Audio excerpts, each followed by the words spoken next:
All right, I'd like to call this meeting of the West Dallas West Milwaukee School Board to order. Ms. Steele, would you please lead us in the pledge?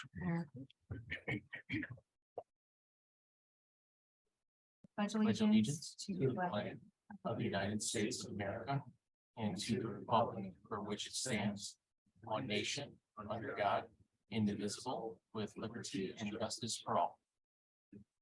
Thank you. Suzette, would you please call the roll? Yes.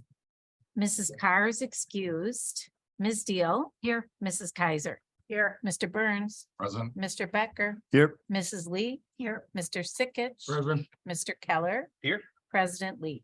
Here, proper notice of this meeting has been posted in accordance with the opening meeting laws of the state of Wisconsin. Do we have any modifications to the agenda this evening? No suggested changes for this evening. Okay, so first we have our petition to alter school district boundaries by New Berlin residents. So if you want to come up to the table here.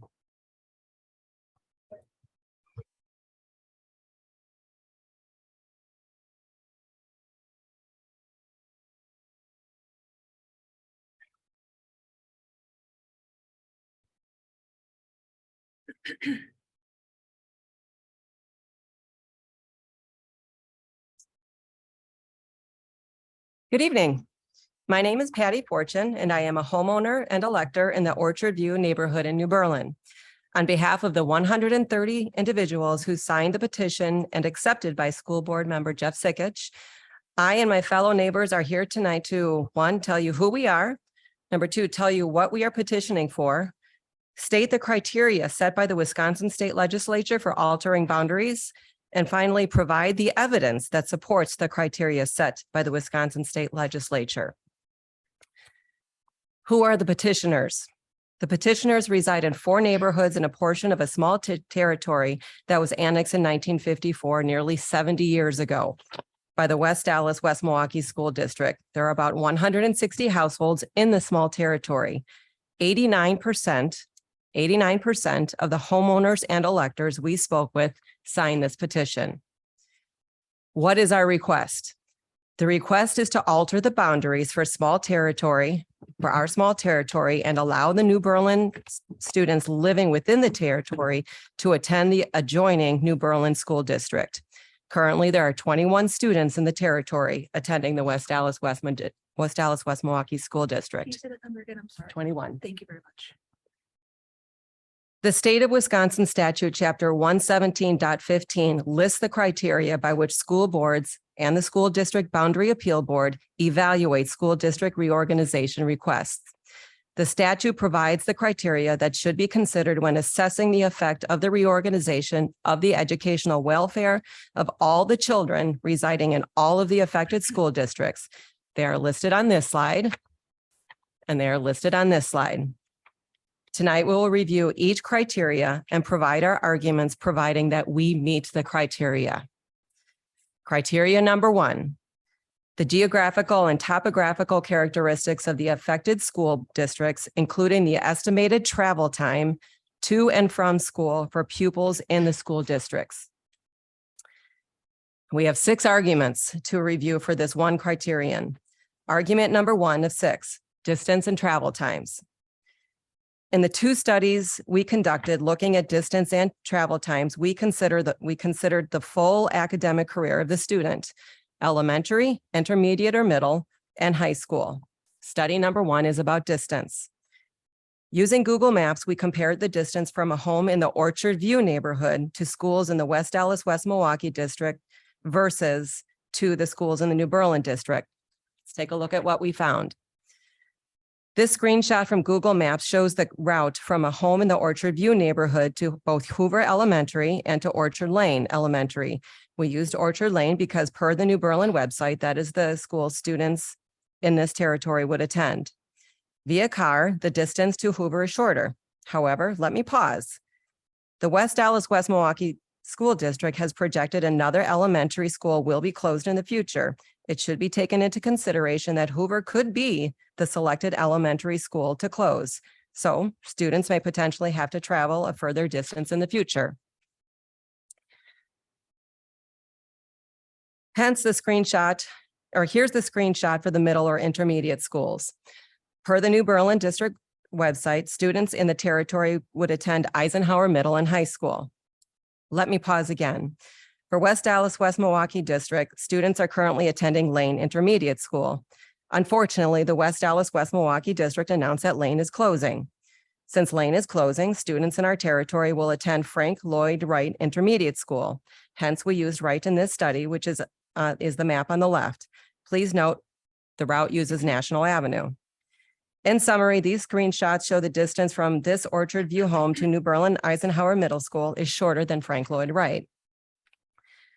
Finally, in this screenshot, we compare the distance to the high schools. From this Orchard View home, the distance to Nathan Hale is 1/10 of a mile shorter than to Eisenhower High School. I need to pause again. The West Dallas, West Milwaukee District has projected they will consolidate their two high schools into one. This is concerning not just for the sake of the disruption and impact of the students, but if the central high school location is selected, the distance from the Orchard View neighborhood to Central High School increases to 3.5 miles. And the route to Central would also use National Avenue. So the conclusion from study one, the distance to the West Dallas, West Milwaukee schools is a bit shorter than the distance to New Berlin schools. However, future projections about consolidation of West Dallas, West Milwaukee schools could increase that distance. Onward to study number two. If you review the statute, it states, quote, the estimated travel time to and from school for pupils in school districts. This is what study two reviews. We looked at the travel times from a home in the High Point neighborhood during the morning drive time.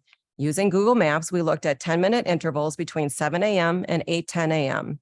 As you see in this chart, travel times were longer to the West Dallas, West Milwaukee schools. Conclusion from study two, travel times for this small territory are longer to the West Dallas, West Milwaukee schools and shorter to New Berlin schools. Argument number two under criteria one. Per the West Dallas Engineering Department, there are planned road projects for arterials used to transport students to and from schools in the West Dallas, West Milwaukee District.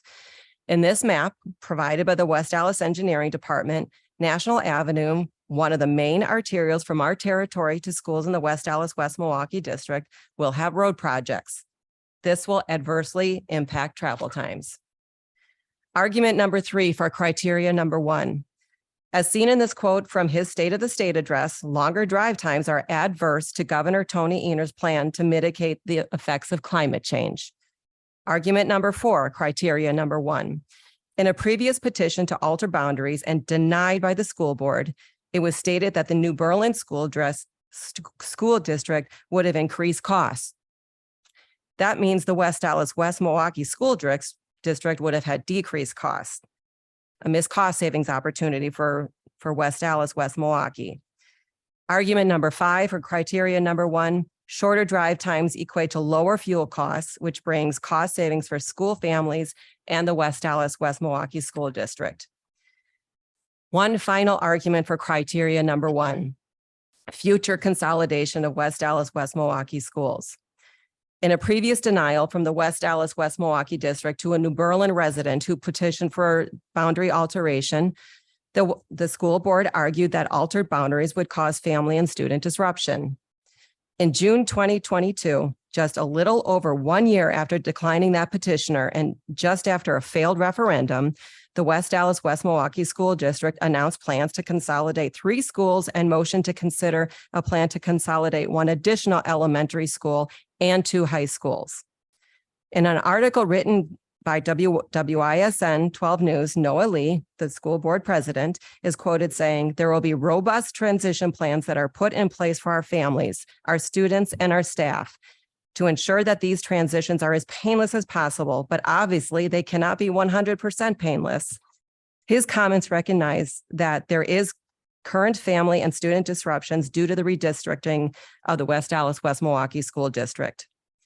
At a June 6, 2022 special meeting by this school board, you approved the motion to, quote, consider a plan to consolidate 1 additional elementary school and 2 high schools into 1 by the end of 2023-24 school year. This additional elementary school has not yet been determined.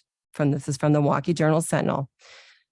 West Allis, West Milwaukee District officials said they're working with the community on the transition process and respectfully ending the era of the current schools in the 2026-27 school year. The second criteria from the Wisconsin State Legislature states the educational needs of all of the children residing in the affected school districts, the educational programs currently offered by each affected school district, and the ability and commitment of each school district to meet those needs and continue to offer those educational programs. Yeah, let me slide this over your way. To quote Dr. Terrence Robinson from a recent finalist search for the West Allis, West Milwaukee Superintendent Listening Session on February 6th, he states, "We have a lot of work to do." Ladies and gentlemen, we have a lot of work to do. I've looked at the data. Let's dive into the data that he's referencing. This first chart demonstrates the overall priority scores in chronological order over the last 6 years for the West Allis, West Milwaukee School District as a whole. As you can see, with the exception of the 2018-2019 school year, there is a consistent decline in overall priority area scores. We purposely took a large sample size of 6 consecutive school years so that we could take into consideration the pre and post COVID impacts. While we understand the disruptions that COVID-19 had on the educational system, it's important to note that West Allis, West Milwaukee was unsuccessful in rebounding from the impacts of COVID-19, unlike its neighboring district of New Berlin. Looking at this more in depth, English language arts has seen a 5-year consecutive decline in test scores, and math has seen a more precipitous decline in the last 4 years. When reviewing the 2021-2022 district scorecards for West Allis, West Milwaukee's Hoover Elementary, which is shown in orange, and that is the school we are currently assigned, versus the New Berlin Elementary School, Orchard Lane, where we would be assigned, and that is shown in blue, we found that the overall performance scores were 20% lower at Hoover Elementary, specifically with Hoover being 21% lower in English language arts than New Berlin's Orchard Lane, and Hoover being 36% lower in math than New Berlin's Orchard Lane. For the same elementary school comparisons, we found that in 2021-2022, 67% of the Hoover student population is testing below proficient in English and language arts, and 74% are testing below proficient in math. This means that 2/3 of the students at Hoover are below proficient in reading and writing, and nearly 3/4 of the students are below proficient in math. When comparing these statistics to New Berlin Orchard Lane students, West Allis, West Milwaukee Hoover has 42% more students testing below proficient in English and 20% more students testing below proficient in math. We understand that all years of education are imperative to a student's success, both in and outside of the classroom. But the earlier that students fall behind, in this case at Hoover, and test below proficient earlier in their educational journey, the harder it will be for these students to catch up as they progress through the rest of their education. Our children deserve a stronger foundation to reading, writing, and mathematics than the West Allis, West Milwaukee District can provide based on the 3-year decline in quality education demonstrated here.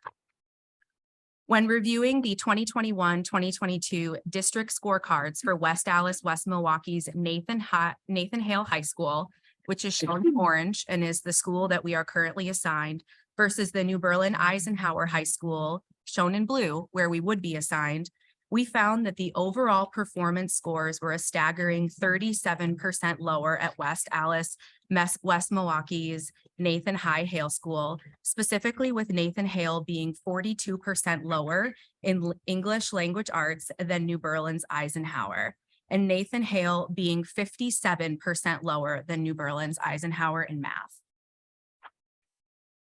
For the same high school comparison, we found that in 2021 to 2022 school year, 71.5% of the Nathan Hale student population is testing below proficient in English language arts, and 79% are testing below proficient in math.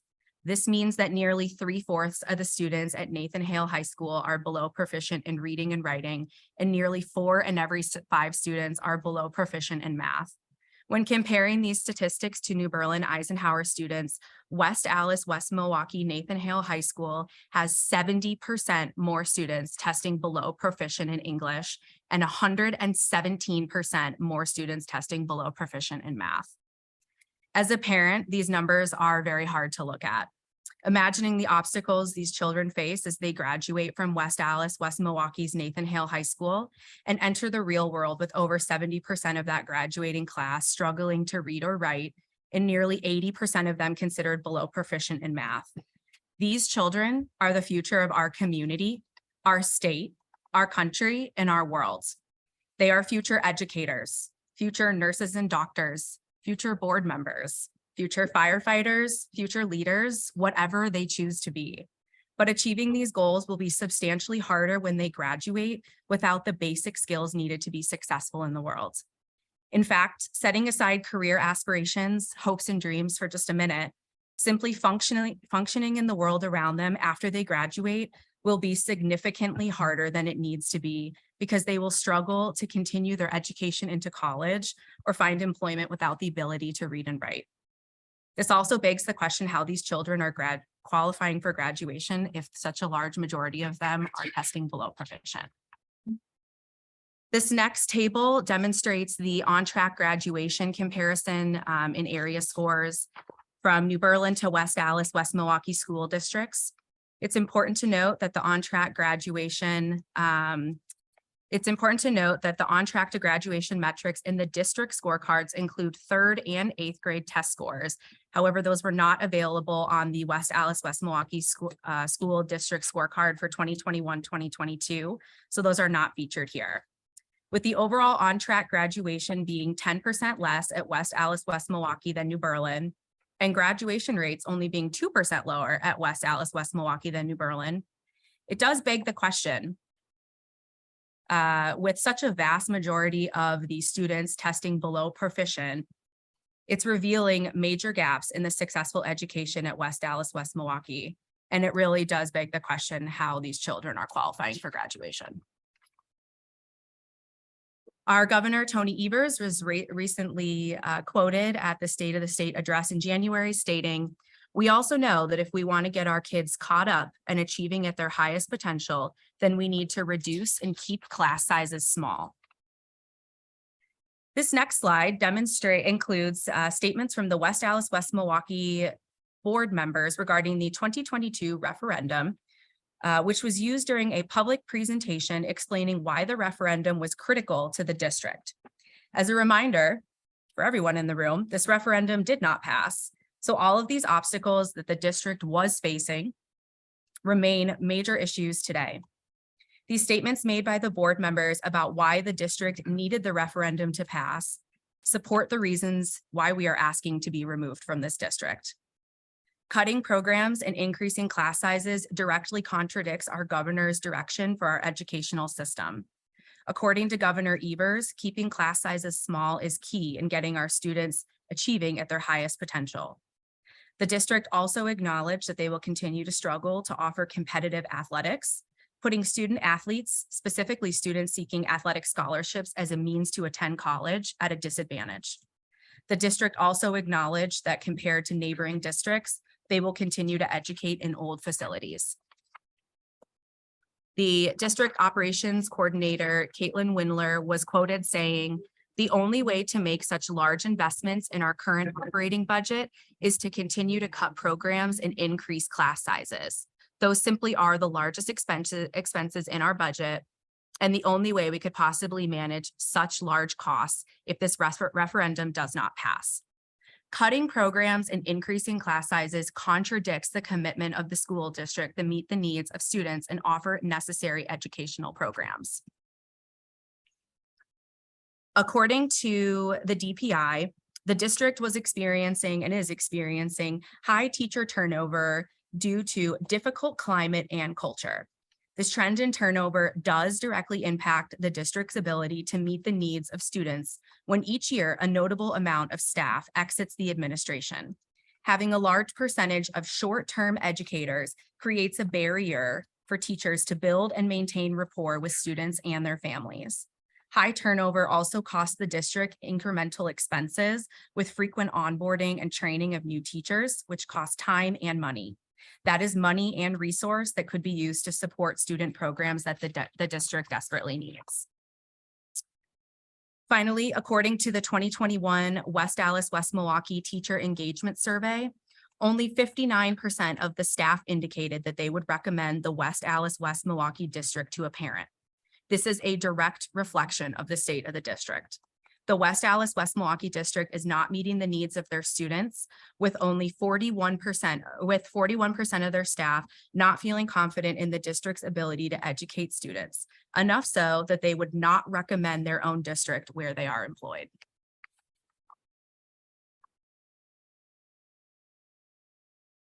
Number 2M. If territory is proposed to be detached from one school district and attached to an adjoining school district, whether the proposed detachment will have any adverse effect on the program currently offered by the school district from which the territory is proposed to be detached, including both curricular and extracurricular aspects of that program. Our argument is that this proposed detachment would have a positive effect on the program currently offered by the West Allis West Milwaukee School District due to the overcrowding projections and their current transition planning. As a result of the overwhelming rejection of the April 22 referendum, district officials have publicly stated in the media that they will have to squeeze more kids into classrooms, cut programs, and increase class sizes. And they will not be able to offer competitive athletics, renovated spaces for CTE and performing arts, and will be educating students in old facilities compared to neighboring school districts. District officials also said they're working with the community on the transition process and respectfully ending the era of the current schools in the 2026 school. Let me repeat that. The district stated that they are working to end the era of current schools. This is the time to end the era of our small territory to be in the West Allis West Milwaukee School District that started nearly 70 years ago. As a reminder from previous information provided tonight, there is already conversation about closing another elementary school. This detachment could allow for additional planning or open financial savings for the West Allis West Milwaukee School District. The West Allis West Milwaukee School District is leasing instead of selling Lane Middle School to the West Allis Rec Department. This proposal can be found on the West Allis West Milwaukee School District website. It still requires that the building be remodeled and rezoned, which is requiring the recreation tax levy to increase. The third criteria, the testimony of and written statements filed by the residents of affected school districts. It is a testimony that 89% of the households and or electors we talked to signed the petition, 89%. And although we listened to countless personal stories from residents in this territory during our canvassing, we also gave them the opportunity to provide their thoughts via survey using Google Forms. They shared their concerns. Some examples: horribly rated schools, does not offer as many resources. Because of this, makes New Berlin home value is much lower and harder to sell. Their ability to provide quality education that rivals or matches neighboring districts, mismanagement of funds, their ability to provide a safe environment for learners. I'm concerned that my children's long-term potential will be impacted by the decreasing investment in their educational futures by recent cuts to West Allis West Milwaukee sports, arts, and core educational programming. If left with the choice to remain in the neighborhood we love and go through the West Allis West Milwaukee district or move to a better district, we will move. This is a result of downtrending student test scores and unacceptable violence at West Allis West Milwaukee schools. From a parent of a West Allis West Milwaukee elementary student, safety. It seems all administration has time to do is keep everyone safe, and that's not even working all of the time. We received a very lengthy, passionate email testimony from a homeowner. This slide shows part of that testimony. I will read 2 sentences. After much thought, I registered her, my daughter, at Frank Lloyd Wright. She attended 1 day of school there. That day, she came home and informed me that she was not only pushed out of her chair because a kid didn't want her sitting there, but was exposed to more profanity and vulgarity from classmates than she had been in her whole life. I cannot begin to express the positive impact that it would have on our family if my kids could finally have the opportunity to go to a school in their city of New Berlin. The fourth criteria from the Wisconsin State Legislature states the estimated fiscal effect of the proposed reorganization on the affected school districts, including the effect of the apportionment of assets and liabilities. It's important to note that as of last night, when we finalized this presentation, we were still waiting on an open records request from the West Allis, West Milwaukee district, which will provide us data regarding state financial aid provided.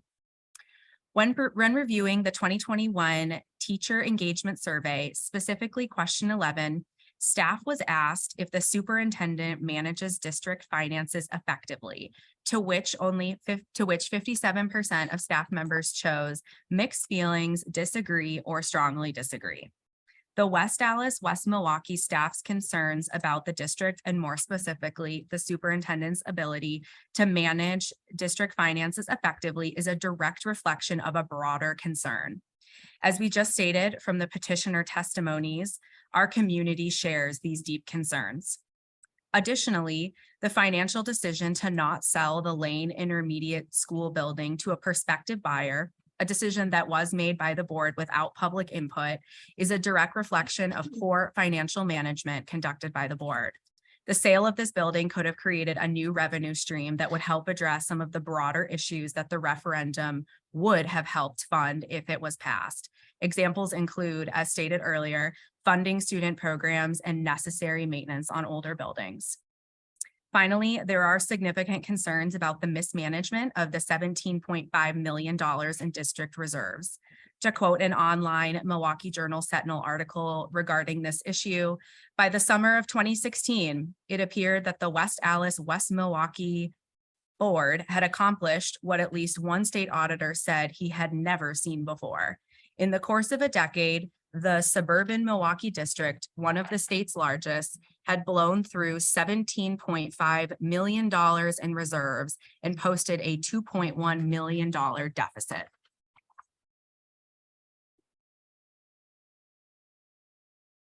In the last school year, 1,353 West Allis, West Milwaukee residents chose to leave the West Allis, West Milwaukee School District and open enroll in other school districts, causing the West Allis, West Milwaukee School District to lose $4.86 million in state aid. In the last school year, 748 pupils enrolled in the West Allis, West Milwaukee School District. Per each open enrollment pupil, the West Allis, West Milwaukee School District receives significantly less than the state aid given per pupil. Per the DPI open enrollment net and transfers report, the net pupils transferring out of the West Allis, West Milwaukee School District has increased over the last 5 years, meaning that the district is losing state aid. Our request impacts 21 students, estimated at just over $300,000 or $14,500 per student in state aid. Compared to the $4.86 million lost, the removal of these 21 students would equate to 6.26% of the state aid lost. If our 21 students were included in the transferring out from last year, that would equate to only 1.5% of the student pupil transfers out. Number 5, whether the proposed reorganization will make any part of the school district's territory non-contiguous. No, it will be contiguous. The proposed areas abuts the New Berlin School District. It will make our neighborhood more contiguous. Current district lines are already disjointed. Number 6, the socioeconomic level and racial composition of the pupils who reside or will reside in territory proposed to be detached from one school district and attached to an adjoining school district or in a school district proposed to be dissolved, the proportion of the pupils who reside in such territory who are children at risk as defined under State Statute 118.153, and the effect that the pupils described in this paragraph will have on the present and future socioeconomic level and racial composition of the affected school districts and on the proportion of the affected school districts' enrollments that will be children at risk. At the time of finalizing this presentation, we had not received a response to our open records request to the West Allis, West Milwaukee District asking for the demographics of the 21 students in our territory, the 748 students that transferred into the West Allis, West Milwaukee District, and the more than 1,300 students who chose to transfer out of the West Allis, West Milwaukee District. The reason why we requested this information is to see the specific data related to the specific territory we are requesting to be annexed and how that data will show the impact to the New Berlin School District and the West Milwaukee School District. Again, we know there are 21 students from these 4 New Berlin neighborhoods that currently attend West Allis, West Milwaukee. Displayed on this slide is a scorecard from the West Allis, West Milwaukee School District. Look at the box outlined in red. The West Allis, West Milwaukee District states that groups fewer than 20 students are not counted. 21 students may barely mean a lot to your district, but they sure mean a lot to us. Number 7, the results of any referendum held under statute 117.10. The April 22 referendum was decisively rejected by the homeowners and electors of the school district. 59% of the residents voted no and only 41% voted yes. Results are schools are merging. Lane Intermediate is to merge with Frank Lloyd Wright, Longfellow Elementary to merge with Jefferson and Pershing, Madison Elementary to merge with Walker Elementary. Per the slide shown on the right-hand side, presented by the West Allis, West Milwaukee School District, programs will be cut, class sizes increased. There will be continued struggle to offer competitive athletics, and students will continue to be educated in old facilities compared to neighboring school districts. Other appropriate factors. Safety. Let me be blunt. We do not have the faith that the West Allis, West Milwaukee District has the safety and welfare of the student community under control. The Youth Risk Behavior Survey, or YRBS, data from 2014-2015 was not favorable to the district. Less than half of underclassmen reported feeling safe. We looked for a more recent YRBS report, but have not been able to find it. We are curious what the students say today. Of course, from a recent school board meeting and the media, you heard plenty about the violent fights and the disabled middle schooler being slammed to the ground. We're not going to revisit that tonight. But we do want to share the punishing response from the Wisconsin DPI to the West Allis, West Milwaukee District as a result of a non-discrimination complaint.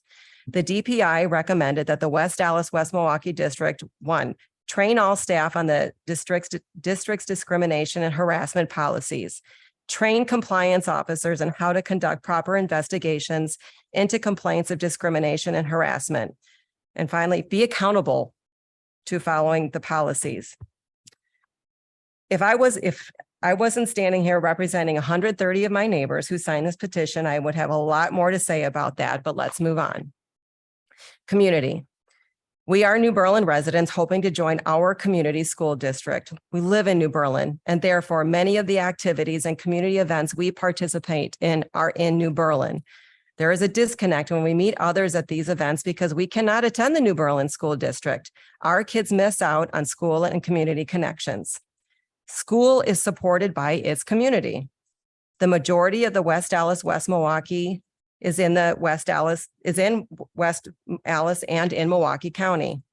We have no representation or say in key contributors, key community partners to the educational environment, such as choosing the mayor, police, city council members. They all have an impact on education. We have met the criteria for altering the boundaries. Travel times, number 1, travel times will be shorter for students and families in the territory, thus having cost savings for the families, for the West Allis, West Milwaukee transportation budget. And shorter times are also good for our environment, per our governor. Number two, the district scorecards provide ample evidence there is a decline in educational programs at West Allis, West Milwaukee, and there is strong concern about their ability and commitment to improve. 2M, detachment of our territory could have a positive impact on the West Allis, West Milwaukee School District. The West Allis, West Milwaukee School District has indicated that larger class sizes is a real concern. The district is also currently consolidating schools and is in flux. Number three, 89% of homeowners and electors that we talked to signed the petition. 4, data shows that there is a lack of confidence in the district officials' ability for fiscal management, missed opportunities for additional revenue streams, poor financial controls, and unfavorable financial decisions that adversely impact the school district. Number 5, the small territory is contiguous.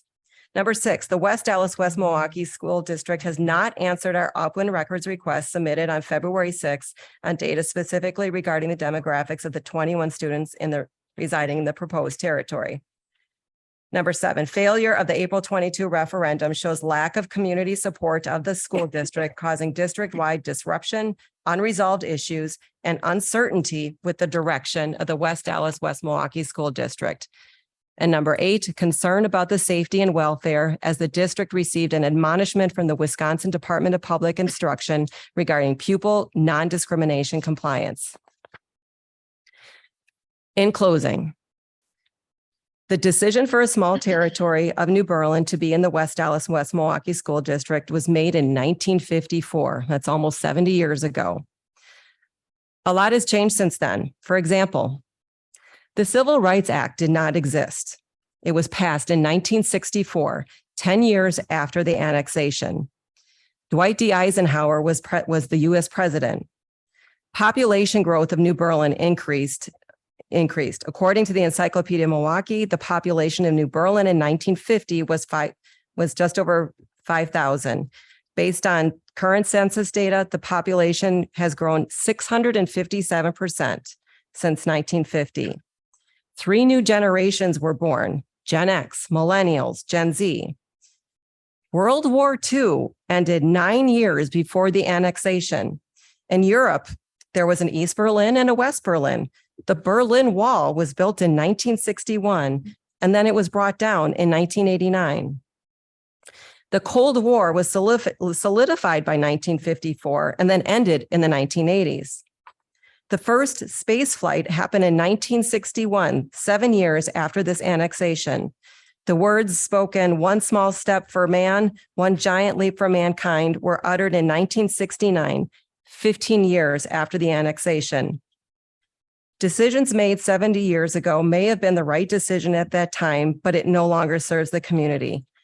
Look at all the changes that have taken place in our community, our country, and our world over the last 70 years. Change is okay. Change is often for the better. The time is now to alter the boundary. Thank you. All right, thank you very much. So now is an opportunity for the board to ask clarifying questions if they have any. Ms. Kaiser, you had some.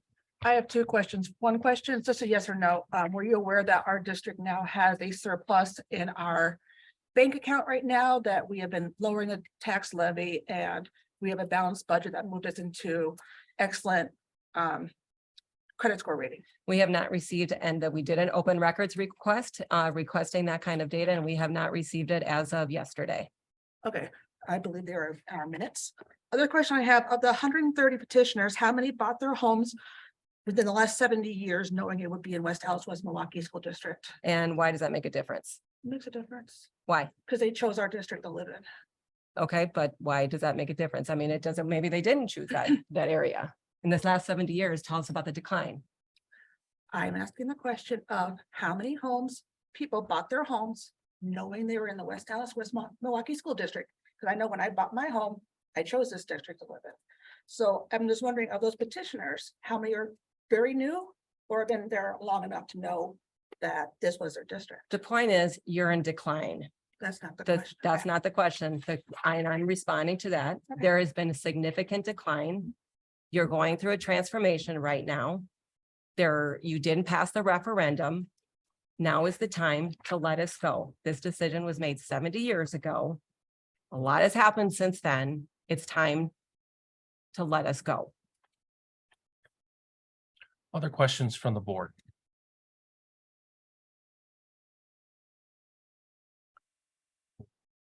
I have a question. Sure. For those who have the petitioners who have students in the district, have any of you attempted open enrollment?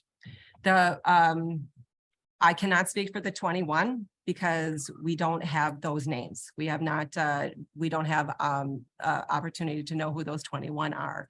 I can tell you that that New Berlin is not, from what I've heard, this is hearsay, is that they have attempted, but New Berlin is not allowing open enrollment right now. They do not have any seats open. I looked at in the last week or two, I took a look at when the open enrollment seats were revealed. And if I remember, I don't know if you looked at that, but there were no seats open for open enrollment for New Berlin. Yeah, the other obstacle that we heard from homeowners is that, and I'm sure you guys are aware of this as well, just because one child in a family is admitted into a school through open enrollment doesn't mean that the rest of their children make it into that district. And that does pose obviously some large logistical challenges for a family if one student is accepted into one district and another student into another. If you have, working parents or anything like that, right? The logistical obstacles that presents can be really difficult for a family to overcome. Another question? Yeah, this is concerning academics. The 21 students, how many are above grade, above or achieving academic? Like she success? already said, we did not receive the open records request prior to this. So we just don't want to give you any misinformation. We just have not, as of last night, we have not received that information yet. Yeah. When did you file the FOIA request? They were completely within the time range. When did we submit it? It was, I emailed it last Monday morning, probably about 8 a.m. I didn't get a acknowledgement to the email, so I personally delivered the open records request at noon last Monday. Suzette, I will say that, she did let me know that it could take, the typical is 5 to 10 days. In previous open records requests we saw, there was 48 hours. Well, I know for FOIA requests, it depends on what's being requested. Right, yeah. I Yeah. understand that. Yeah. And they're within, you guys are within the time range. It's not Yes. like it's late. It's just, we had to finish this presentation by yesterday. So we within reason, we all full-time jobs. So, we understand, and we're not saying anyone is outside of that timeline. We just didn't have a chance to look at that prior to finalizing preparation last night. Any other questions? Will this presentation be available to the district that you provided here today? Is that, we all have to discuss it? Rob, do we have to do that presentation? Is that It's something? not a requirement at Okay. all, but I'm just asking if the information that you presented. It's actually, because it's been shared and put on our So then we will, devices, it becomes a public record Sure. that we're responsible for. we would be happy to Right. email it to Suzette. Yeah, that'd be great. Okay. Thank you. Yeah, We could plus, send plus over- honestly, I couldn't see a lot of it Yeah. because I didn't have the right glasses on. Oh, So with okay. it being shared there, Yep. I'd like to review some of the information Nope. myself. No, we appreciate that. And if you have any questions about sources, citations, anything like that, we're prepared to share all that information as well. Any of the academic information that I spoke to today came directly from district scorecards, which you all have access to. But if there's anything outside of that realm, articles, quotes, anything like that, that you would like to see proof of, please just let us know. Thank you. Okay. So, yeah. All right. Thank you for your time. Really Thank you. appreciate it.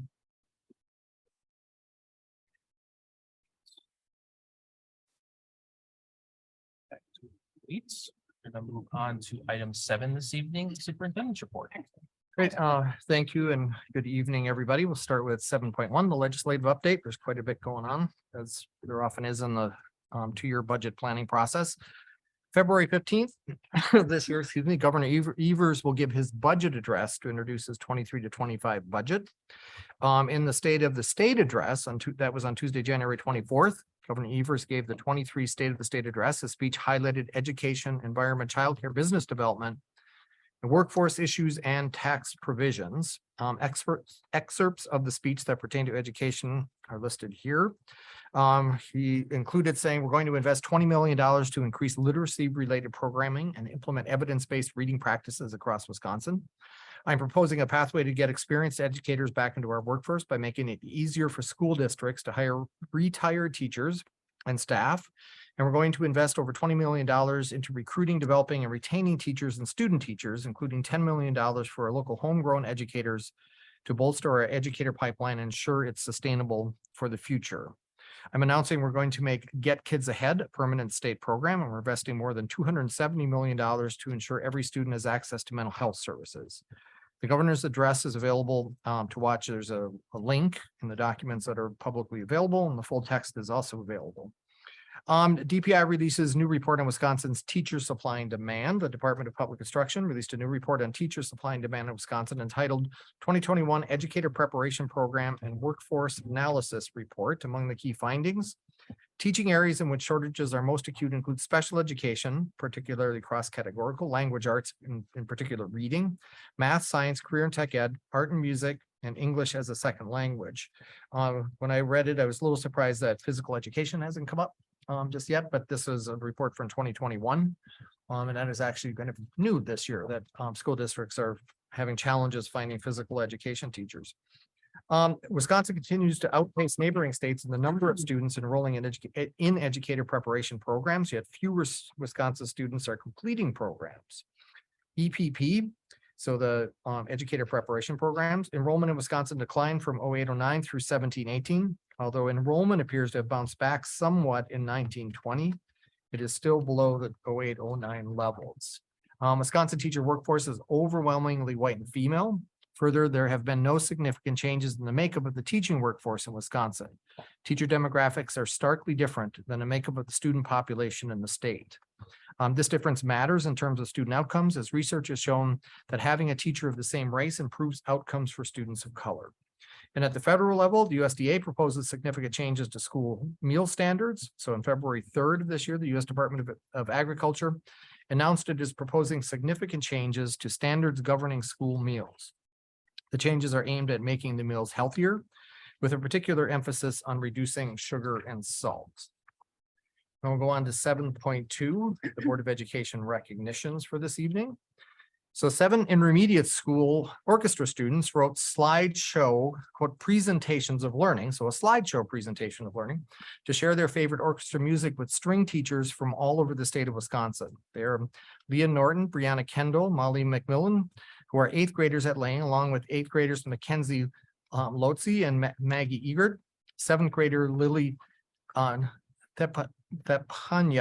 and 6th grader Demaya Murray, who attend FLW. On Saturday, January 21st, Mackenzie, Leah, Brianna, and Demaya presented all of their work, a total of 17 string orchestra pieces at the Wisconsin chapter of the American String Teachers Association Annual Virtual Expo and Professional Development event. The students will now write reflections on their experience and post their presentations and the reflections in their digital portfolios.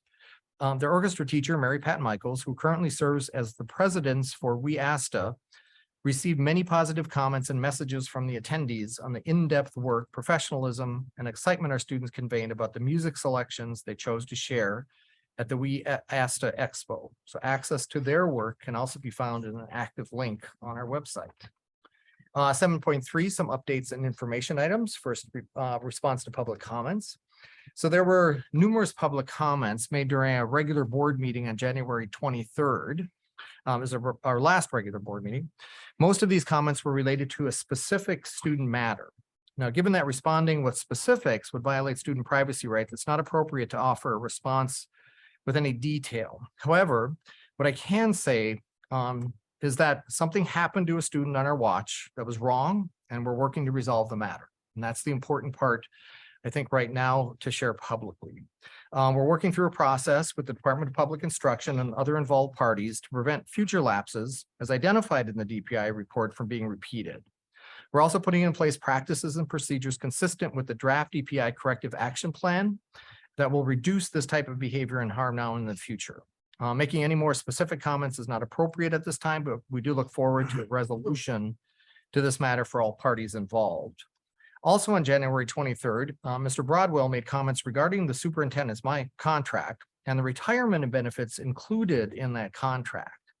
Mr. Broadwell implied that the contract was recently changed and that this change was somehow nefarious and that it provided me with new health insurance benefits in retirement.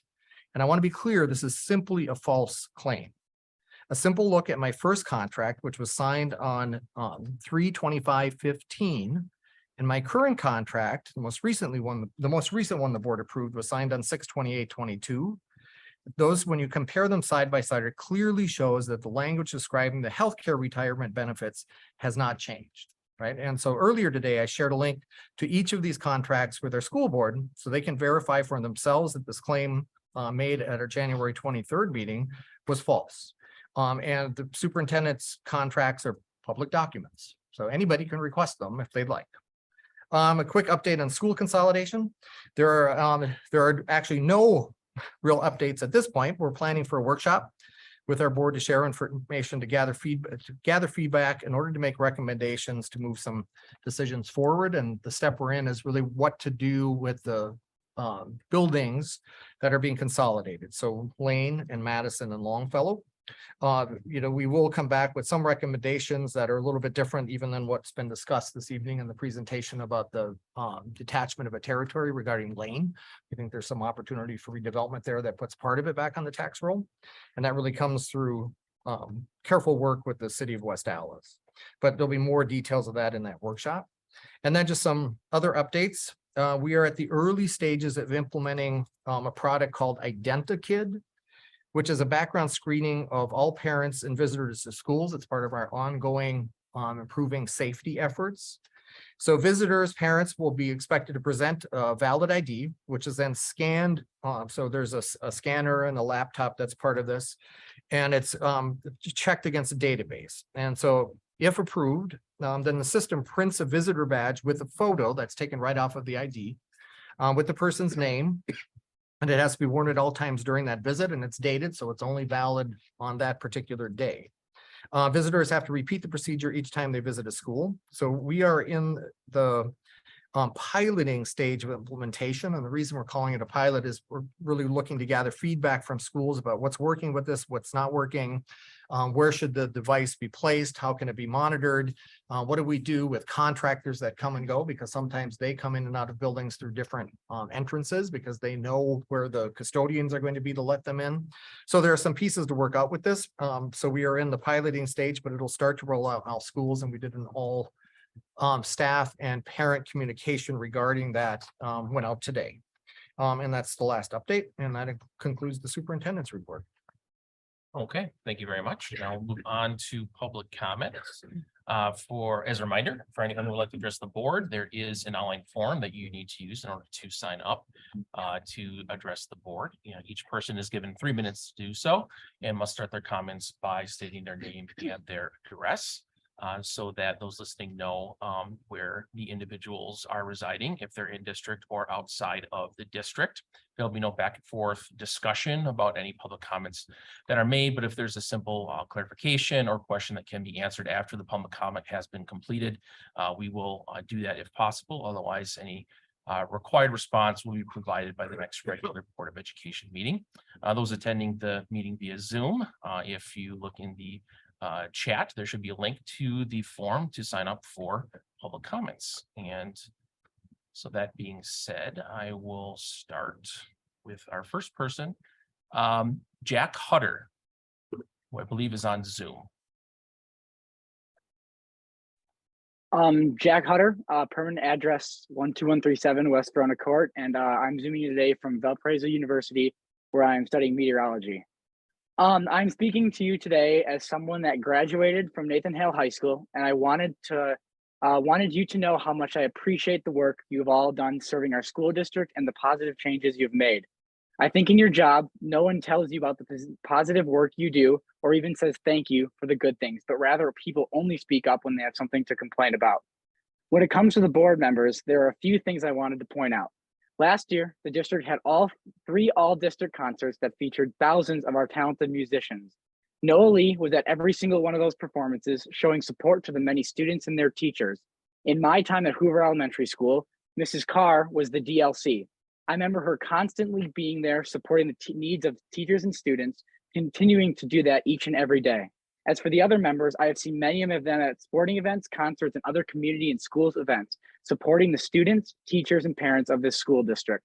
All throughout my education, I was involved in orchestra, band, and sports, and their attendance meant everything to us.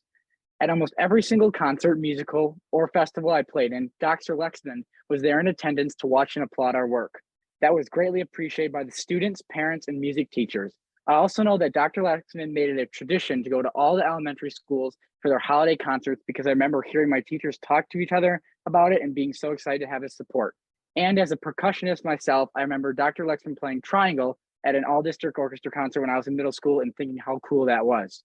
When Dr. Lexman first came in, I didn't understand much about what was happening with this, but as you know, he inherited a financial mess. He has since turned that around and has made us a healthy as a district with money in the reserves and improved credit rating. Additionally, Dr. Lexman took care of us all through the pandemic, and while some may have not agreed with how we did things, it was evidence he had always had our safety and best interests at heart.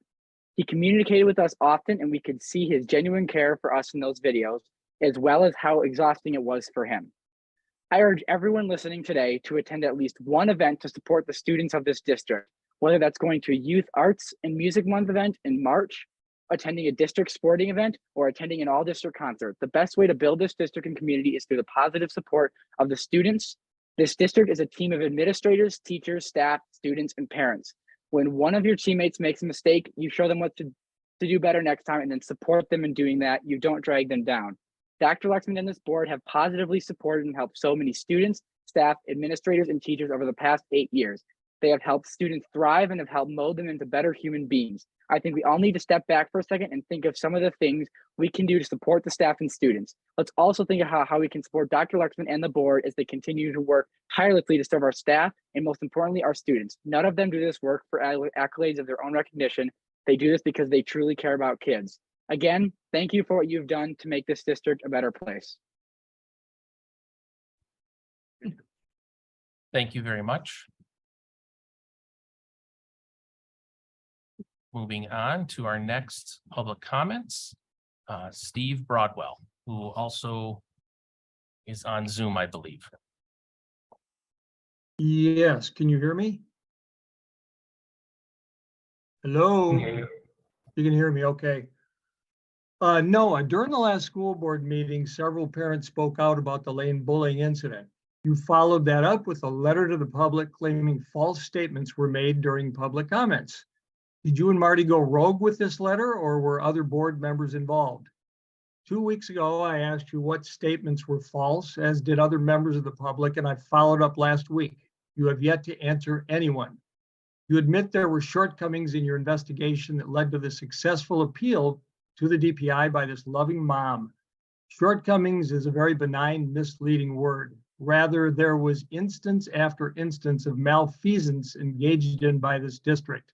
It's a shame you forced her to go through this torture. You falsely told the public it was only a recommendation that all district employees undergo training.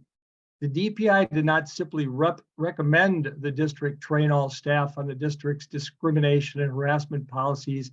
It ordered extensive training for all personnel in all policies, including compliance officers, noting that all policies were violated. You misleadingly said you were creating an action plan to address the DPI's recommendation. An honest statement would have read, "We will comply with the DPI's order to create an action plan within 30 days to address the DPI's order regarding extensive training for all personnel. This plan should be discussed openly with the public during an open meeting and not in secret, as seems to be the norm with this group. You falsely claim that this district takes bullying, discrimination, and harassment seriously. This statement is proven false by your actions, which speak louder than your rhetoric. Although the phrase "this particular event" was referenced in the DPI report, it is very misleading, and that this is hardly an isolated case here, but more likely the rule than the exception. You commented about a need to hold yourselves accountable. I doubt this district under your leadership is capable of holding anyone accountable unless forced to do so by brave parents. You incorrectly stated that the DPI recommended that the district reopen the investigation. If you had been honest with the public, you would have said the DPI ordered you to either come to a resolution which they recommended, since this mom and her child have been through enough pain, or reopen the investigation. You neglected to disclose the DPI suggested remedy. You stated incorrectly that you value feedback from community members. That's insulting to us that know better. This letter is full of superlatives and empty promises that reflect the very destructive culture in this district. This district needs a leadership change. We ask that you vote Noah Lay out of the board president role and censor Kristen Kaiser. Better yet, hopefully Noah will be replaced by Dave Jesse, who will lead the way in this board's return to credibility. Period. Okay.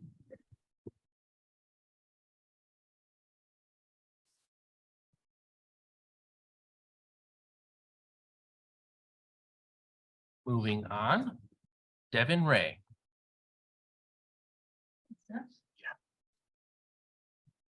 Devin Ray, 1027 South 110th Street. On January 13th, the State of Wisconsin Department of Public Instruction issued a decision and order for a pupil discrimination appeal 22-PDA-07, in which it granted my appeal. The decision and order was 22 pages long and listed the many ways in which this district failed to follow their own policies, and ordered this board to submit a corrective action plan and schedule within 30 days. 30 days was yesterday.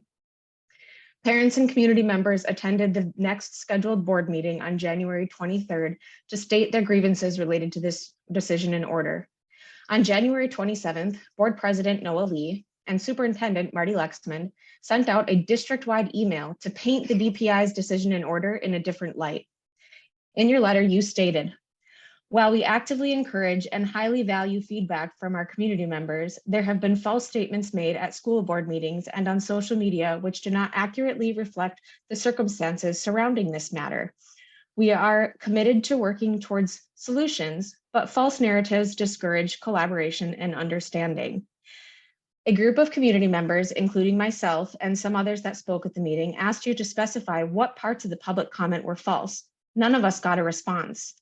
Now today, you're going to say that the mention of this is related to your contract, Marty, when in your letter, you said that it was about the DPI matter. I have your contract. The way that this was presented was manipulative. Also within this letter from January 27th, Marty and Noda stated that the training was being done as a result of a recommendation. Now there's some false narrative. The DPI gave you an order to do this training, not a recommendation. It is really concerning that the focus of this board still seems to be geared towards covering up the mistakes that you've made instead of owning them and showing that you want to do better. Why should any parent trust you with their children when this type of behavior comes from so-called leaders when a child gets attacked? Given the amount of bullying and violence that this district sees, parents need to be able to trust you to keep their kids safe. They need to see you be transparent when you make a mistake. They need to see you strive to do better. And right now, this community has only seen gaslighting and cover-ups from you. Do better. All right, that is our last public comment that we have right now. I'll wait a few seconds in case anyone joined late who would want to sign up to provide a public comment.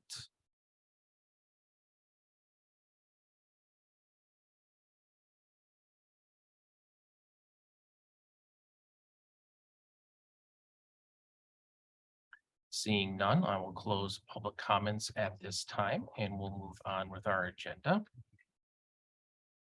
Moving forward to our item 9, our board reports for this evening, starting with a review of the board calendar.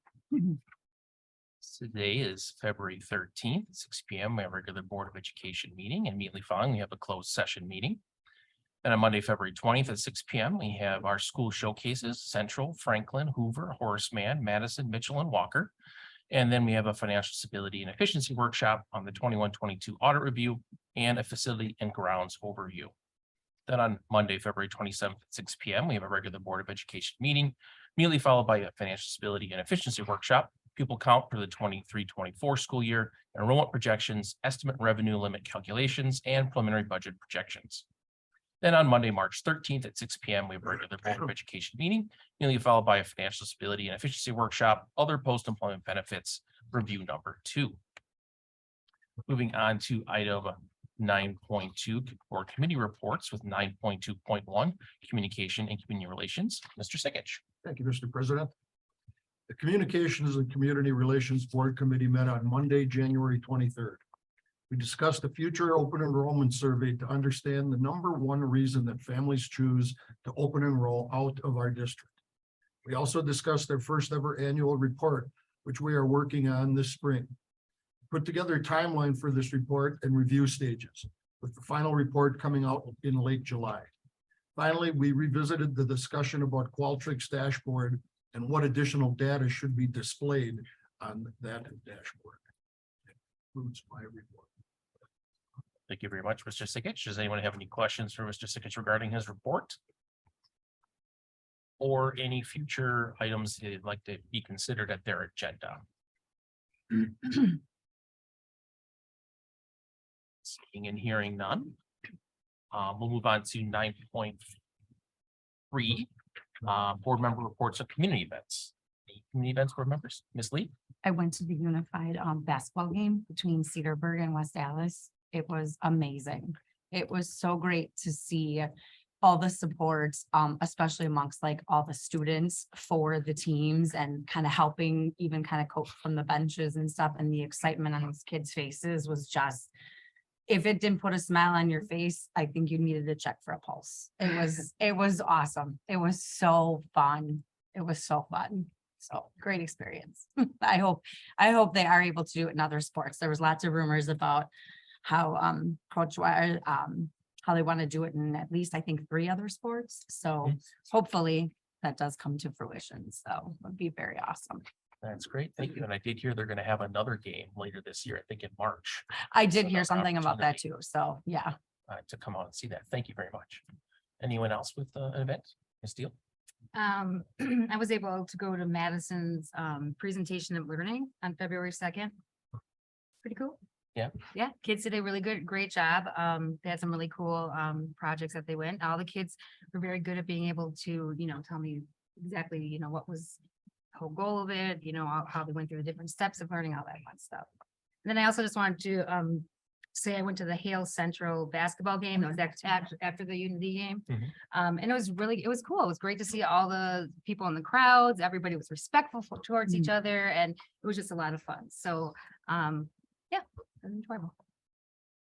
There was an update. It's going to be a rematch. Oh, yeah. One of my coworkers is the assistant coach at Central, and she said that Central and Hale will be playing in the playoffs against each other. Oh, So stay tuned. I don't know the date. I'm thinking that she said maybe the 21st, but another Yeah. battle of the dogs. Sounds Very cool. Yeah, Very so- nice. yeah. Great. Thank you very much for sharing. Any other events people attended? Mr. Becker? Also made it to the girls' game last Monday. My day job maybe missed the earlier game, unfortunately, but I'll look forward to seeing the next one. It was really great watching the girls' game. They really get up and down the floor, play really hard. As Mrs. Steele mentioned, it was a really nice atmosphere too. Everybody's really well behaved, and the students were having a good time. My kids enjoy it as well. The energy was fun, getting to see the high school kids play. So it was really great. Looking forward to the next one. Also, there was a comment earlier about some of the consolidation work.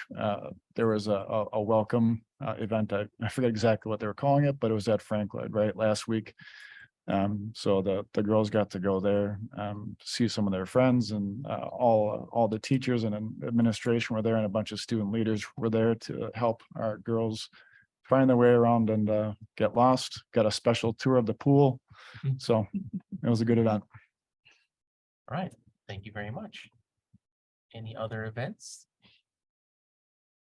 I'll second what Mr. Becker said regarding the night at FLW. I took my son to attend as well, so he could get a layout of the school and, meet the principal and see, and he saw some of his friends too. But just kind of see how the layout of the building is and figure out like where things are gonna be. He'll be going in 8th grade next year, so I'll kind of see what the options that they have there at FLW, and all the staff was there, more than willing to help, explain how FLW is run and how it operates and the options that students have there. So it was great. It was a good event, and there'll be more as we get closer moving forward. This is just kind of like really a get to know you with the building sort of event. So it was good. All right, seeing no other, I'll move on to 9.4, updates information items, which is mine. I'm just gonna say and thank the board for the work that they have done over the last few weeks as we went through the superintendent search process. There were some long evenings with good discussion. And, we were lucky enough to have some very strong candidates that we were considering, and I'm happy to announce that we'll be making our formal announcement at a special meeting tomorrow. So that will be a public meeting that will be available via Zoom as well, but we'll be formally, passing and accepting the contract that we have offered and introducing our new superintendent at that time. So thank you everyone for your work on that. Also want to thank the public for their input throughout this process that started at the end of last year with the survey, focus groups, and listening sessions. All of that information was very useful and taken very seriously by the board during our consideration. So thank you very much for that. Then I'll move on to our consent agenda this evening. Starting with 10.1, the approval of minutes from our regular meeting on January 23rd. 10.2, our employment summary, and 10.3, our supplementary contracts. Does anyone need anything separated out? Move to approve. Second. Moved and seconded. Any last minute discussion? All those in favor? Aye. Opposed? All right, that passes. All right, with that is going to end the business portion of our meeting this evening, and we'll be moving into executive session. So we will move for a 5-minute recess while we get things set up. What? Once you put gavel out. We are in recess.